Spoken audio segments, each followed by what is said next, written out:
Good evening and welcome to Straight News TV in a special edition, quite last minute really. None of us had intended to actually come on tonight, but Twitter went into meltdown earlier on this evening, and over the weekend, after some pretty mad news, we have signed Bastian Schweinsteiger for starters, and also Matteo Darmian, and also tonight with the news that Morgan Schneiderlin somehow sneaked his way into Carrington. I've no idea how, probably in the sewers or somewhat. No one knows how he quite got there, but he arrived 5 minutes after Bastian Schweinsteiger, says Craig Norwood, and he has completed a medical and signed for United. Absolutely mega news, absolutely colossal. We all got very giddy in my house here, and there was lots of jumping around. Aidan, I'm joined tonight by Aidan and Joey. How are you doing, guys? How are you doing, Aidan, firstly? I'm ecstatic. This is like the best I've felt since we won the title in bloody 2 years ago, man. Like, what the hell? Woodward's on fire. Yeah, Joey. Obviously, great news tonight. Capturing three players in however many hours over the weekend. No one really thought it would be possible. What are your thoughts? I mean, it's just. And not just three players. I think three players that are going to contribute to the first team massively next season. When Carrick went out, we just didn't look the same. We struggled. We struggled to protect the back four. Blinn did an all right job, but he wasn't up to the level or the standards that Michael Carrick is. So now you're bringing in proven quality. With Schneiderlin, the guy can get it done. Other than last season. Not really an injured player. Good money, if you ask me. Yeah, I'm ecstatic. It's been a great weekend because I'm not a tennis fan, and I've been so bored since the end of the season, since the Champions League final. So it was good to get some good news on the transfer front and good business as well. Yeah, you're right. I mean, the question is for me now. I hope we're not going to have a Kagawa standoff situation where we're going to have so many players playing in lots of different positions. Not that we've not that it's not a problem for us to deal with. We've been very kind of, should we say, thin in midfield for some time, and we've been trying to address the Roy Keane position.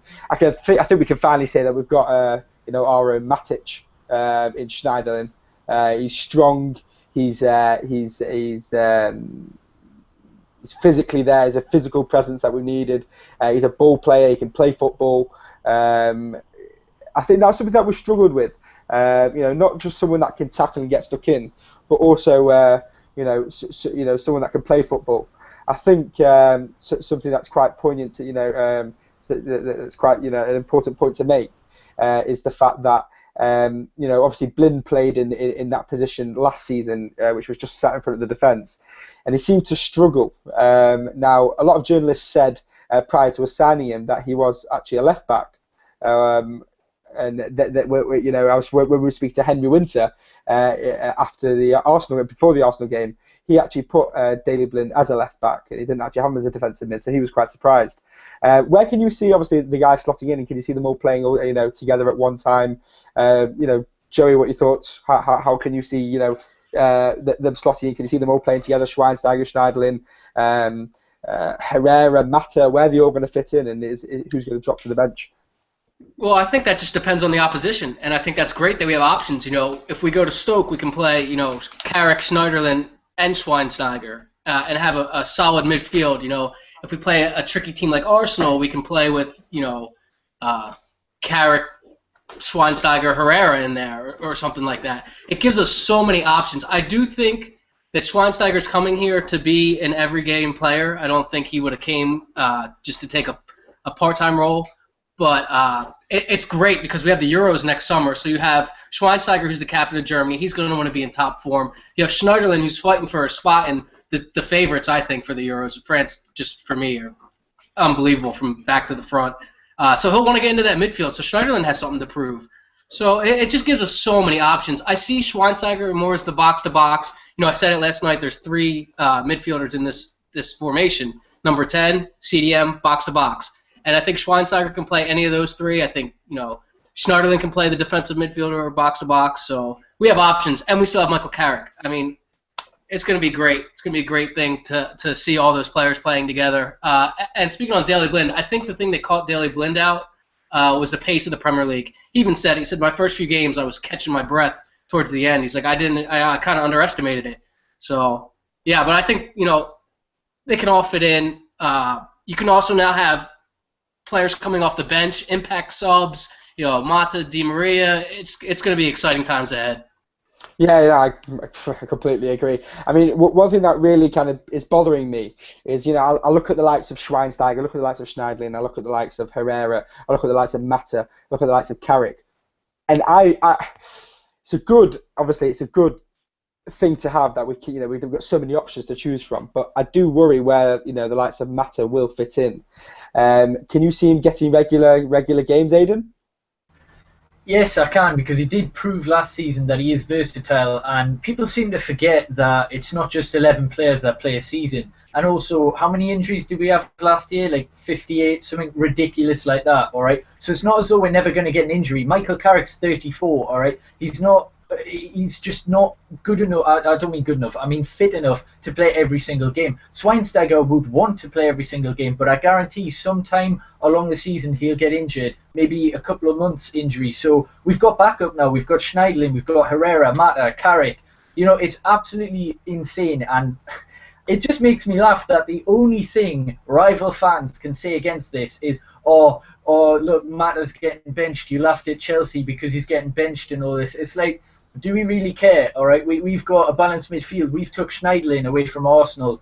We've signed Bastian Schweinsteiger, Germany's most decorated player. We've still got players like Juan Mata and Ander Herrera, Di Maria, who can be pushed to the wing. Mata proved last year, I mean, his best game was against Liverpool. He can play right wing. All right, so it's not as though he's just going to be a cam and we can't play him anywhere else. So we've got so many options, and we've got a balanced midfield, something we haven't had since Keane left. I mean, 3 years ago, we were left with players like Fletcher, Anderson, Cleverley, and Carrick. That was basically, our midfield. So now it's improved. It was the weakest part of our team. It is now the strongest, 100%. Just a centre-back left, backup striker, and yeah, we're competing for the title. I've got so much confidence now. I mean, heck, we don't even need to strengthen the defence now, because they won't even manage to get past it in the midfield.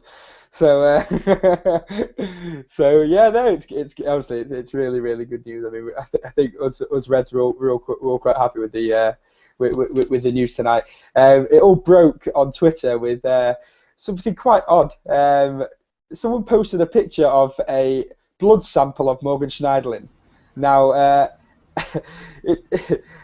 I think lots of people thought the guy was on a wum. I think everyone thought he was a bit of a wind-up merchant, and nothing more was said of it, and it was kind of blown off. Anyway, when the news broke, and can I just point out a big well done to the Manchester Evening News, who over the years haven't been, first-rate news, I would say, but this transfer window, they've been bang on, not just for the Schneiderlin signing, but also Matteo Darmian. They were first to break that news as well, as far as I'm aware. So yeah, obviously DiMarzio as well, but in the England also MEN. But yeah, it's great news. In terms of other signings, I mean, who would you guys like to see come in? I mean, Joey, obviously we need to kind of strengthen in defence as well. Sergio Ramos has gone on tour with Real Madrid now. Do you think it's likely that we're going to get him, or is Perez, every time they're going to mention Sergio Ramos, is going to say David De Gea? What are your thoughts? Yeah, that's the thing, is tomorrow United leave for their tour. They're coming to the States, and De Gea is most likely going to be going on tour, with us. So I think that those two are linked together, and they have to be for me. I've been saying it all year. I don't want money for De Gea. I want a player. Gareth Bale, Varane. Never in my wildest dreams did I ever throw Ramos in there, But apparently, Woody's done something and ruffled the feathers, and he wants out, and we got the money to pay him. So those two are linked together. Everybody I talk to on Twitter wants Otamendi too. Both of them. I mean, can you imagine signing both of them? I mean, I never thought we would have signed Schweinsteiger and Schneiderlin, but if we sign both of them, things are looking real well. But yeah, center back for me, more than a striker, is a priority. I think center back now I'm almost surprised because Van Gaal did prioritize the midfield more than he did the defense. And if you would have asked a lot of us, we would have thought, maybe a center back's needed more. But credit to him for getting the midfield sorted out, and now we can worry about the defense. But for me, yeah, either Ramos or Otamendi, because it looks like Hummels is staying. He's committed to Dortmund. He said he's flattered, but he's going to stay, which completely surprised me. I'm a little disappointed by that. But yeah, Ramos or Otamendi, got to get one of those two in. We have to have some proven quality at the back. And before you might say we need two, but I think Smalling was immense after the City red card. And I think Smalling can get it done at the top level. He's vocal. He's a leader. He got so much better on the ball. That was one of the things I was most impressed with him. He was bringing the ball out from the back, making smart passes, scored a couple goals, scored with his first touch. I think it was against Burnley. So, yeah, I think Sergio Ramos, Otamendi, get one of those in. And then all summer you can chase a striker. I would like to see a center back brought in the next 2 weeks. Let's get the De Gea thing sorted out because there's talks of Victor Valdez being in talks with another club in Turkey. So I would like to see the center back situation, like I said, sorted out quickly. I think also it's quite an important point to touch upon is also the fact that obviously we've been linked with also a number of strikers. Aidan, in terms of strikers, I've been having this discussion on Twitter with quite a lot of people in terms of who they'd like. A lot of names have been touted with, Benteke, who else? Benzema, Higuain. One name that keeps bringing up is this Lacazette in France. My opinion is that how many people on Twitter have actually heard of well, actually seen the guy play? I doubt very many of them. The people that I do profess to have seen him play would have been YouTube videos.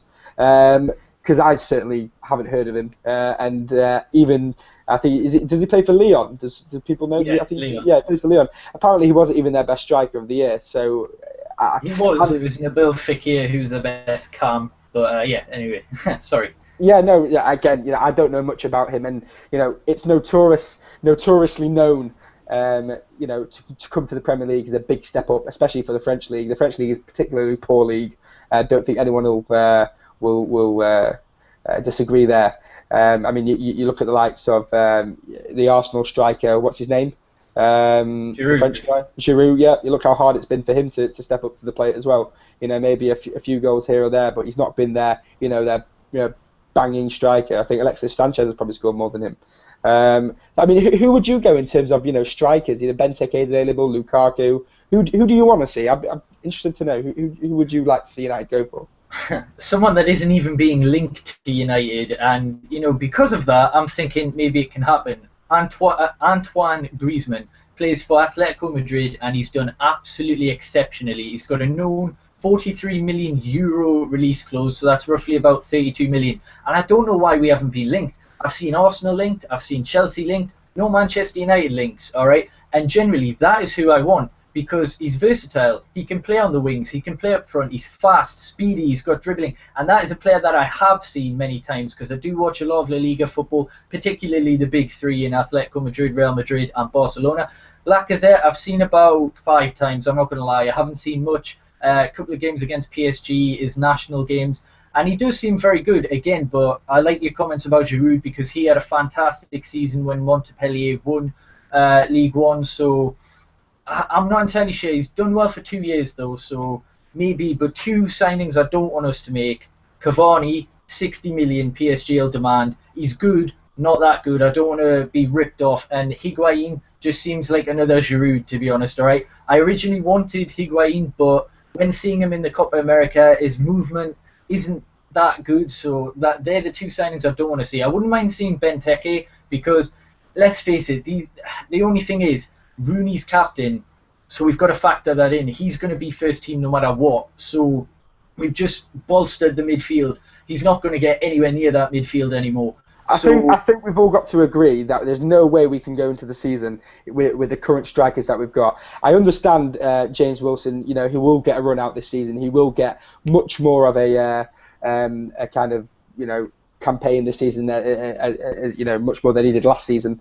I think that's vital for his progression as well. But Hernandez, no one really knows where his head is at the moment. So if we're looking at Benteke, I mean, is that who you would go for? Benteke or Griezmann? Antoine Griezmann from Atletico. I wouldn't mind Benteke as a backup, really. I wouldn't. If we could get him for like 20 million, he's good at heading the ball. All right, I reckon we're going to be putting a lot of crosses in this year. I think we'll be a lot more successful than what we have been in past years with crossing. We'll also try and work the ball in, so he's a good finisher. So if we could get him for somewhere around 20 million, I don't want to pay 32.5 million, which is his release clause. Personally, we don't know who the hell Man United are going to get, and now that we've signed all these players, I've got full confidence. Going back onto a different point about the centre-back, though, Otamendi's the one I want. All right, if we rather than Ramos. We do get Ramos, though, that means David De Gea's going, and come on, we're signing all these players. Come on, there's got to be some small chance we can keep David De Gea. If we can keep him for this season, all right. Maybe during the season, if we're doing well, who knows? He might sign in January, all right? So, obviously, I'd love Ramos, but that means we're going to have to get a goalkeeper. So, it's just one of those things. Hopefully, David De Gea realises that we're building a team that can, compete everywhere. So, why do you want to go somewhere where the legend keeper for 25 years got left on his own at a press conference, was in tears, and then got unfollowed on Twitter by Real Madrid within 3 hours? It's just fucking disgraceful. Sorry, excuse my language, but yeah, it's disgraceful. So yeah, anyway. I think one thing that's quite, something I really need to touch upon is I don't really think it's if he's going to go. I think it's just about when he's going to go. Yeah, I think the point is you really got to mention is the fact that I don't think it's anything to do with the squad. I don't think it's anything to do with United really. I think. If it was me, if my boyhood city came, if I was from Spain, my boyhood city, Madrid came asking for me. They are one of the biggest clubs in the world. Came asking for me, I'd 1,000,000% consider it. Mainly because all your family being Madrid. Your girlfriend wants to go back to Madrid. I don't think it's anything to do with United, really. Honestly, I really don't, and I don't think we'll convince him. True. I think it's a matter of when. And if we were to go for someone, we've been touted with the likes of what's his name, Oblak? Is that his name? Yeah, Atletico Madrid. Oblak, Lloris, Simpson, Bernd Lend, whatever his name is, Leno, that's it. So there's been some names out there. I'm not going to profess to know lots about them because I don't. And obviously I know about Lloris because he plays in the Premier League, but. Joey, you might be a bit more knowledgeable on this front. Who would you say, in terms of the goalkeeping side, would you like to bring in, or is there a name that I've not mentioned that you would like to see, take the number one spot? Victor Valdez. I'm not a goalkeeping expert either, but from somebody who watches all the time and does these type of things, I think you got to sign Hugo Lloris because I think you look at goalkeepers that come to the Premier League and they struggle to adapt to the physical side of the game.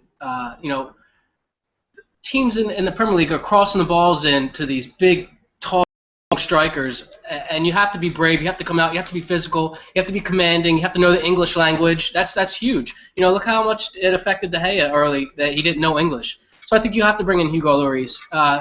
It also takes a top player away from your rival, and like I said too, he knows the league. So for me, it's Hugo Lloris all day, and I agree. It's not if, it's when. Not only, like you were saying, his boyhood club from his town, but his girlfriend's there. And I think things are quite serious. I think it's going to be his wife eventually. So, I mean, you can't blame the guy. I just wanted to touch on your striker situation. I'd like to throw a name out there.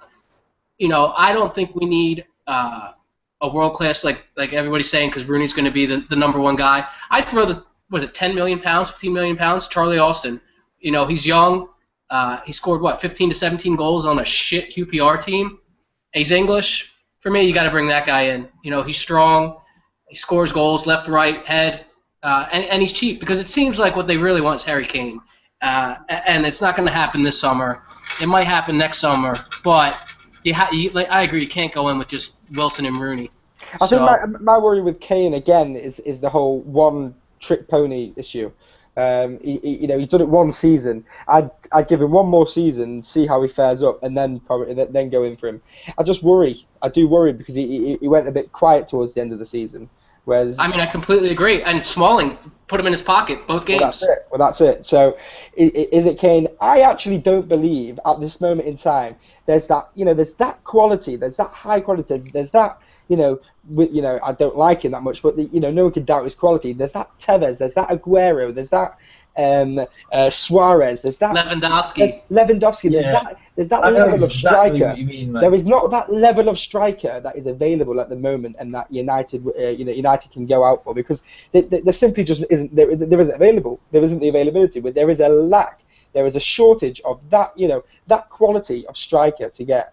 I think a lot of it, is potential. It's potential hype. And we've really got to make sure that that we pick wisely. Otherwise, we're going to be stuck with another standoff situation with a player that didn't work out or whatever, and had so much bags of potential, and he got ruined at United or whatever. I'm going to just take some questions just from the panel, not from the panel, for the panel. We had a question from a Sam Rafferty who asked us. That's at Real Sam Rafferty. He asked, would we take Ramos and Otamendi with Valdez as number one, or Otamendi and keep De Gea? So that's Ramos and Otamendi with Valdez, or Otamendi and keep De Gea. I just want an answer. Joey first. Otamendi and keep De Gea. Okay, and Aidan? Yeah, the same. Although it would be fantastic getting two world-class centre-backs, I don't think we need it, and I'd prefer to keep Dave for like 20 years. That would just be ridiculous, but... Yeah, that's fair enough. He probably could last another 20 years if you look at the likes of Edwin van der Sar. Anyway, I am going to wrap it up there. I just want to thank everyone for coming on. I know it's really late now. We just wanted to keep it quite short tonight, just to share in our giddiness. If you haven't already, subscribe to Straight News TV. It's up there, and comment below. We're going to try and answer all the questions and all your giddiness below. If you guys haven't followed Joey, do you want to plug your Twitter? Yeah, it's at Joey Tabor, and I always follow back, so I look forward to talking to other United fans. Cool. And Aidan, do you want to plug your Twitter, mate? It's at Melvin7. I'm sure it'll be in the description, along with my YouTube channel, which is again at Melvin7, where I talk United and FIFA as well. Awesome. And I'm Serge at MUFC. Give us a follow. Awesome, guys. It's been great, and I think next season's going to be something special. I don't think anyone can deny that. We're going to boss it. We're going to absolutely boss it, and I can't wait. So buckle up, Reds. This is going to be a Van Gaal special. Awesome, guys. Thanks so much, and good night. Enjoy the rest of the tour.